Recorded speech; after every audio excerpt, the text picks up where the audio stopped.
Use the voice guide and set up your smart call blocker quickly and easily. Here is how.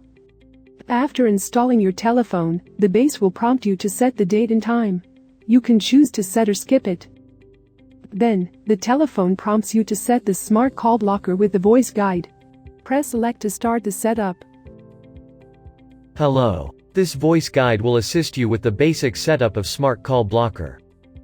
Here you have two options on setting up the smart call blocker. If you press 1, the smart call blocker will screen home calls by asking the caller to say his or her name, then press the pound key. Make sure you enter and save your contacts, like family and friends, to the Phonebook and Allow list to avoid screening these calls later. You might also want to set the star name list if you are expecting calls from organizations like schools, medical offices, and pharmacies.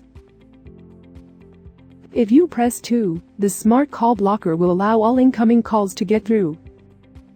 Make sure you add unwanted calls, like telemarketers and robocalls, to the block list to prevent their calls from ringing through later.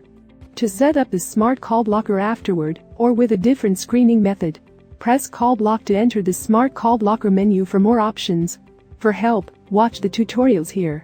For more helpful tips, subscribe to the VTech support channel, or check out our other videos to keep watching.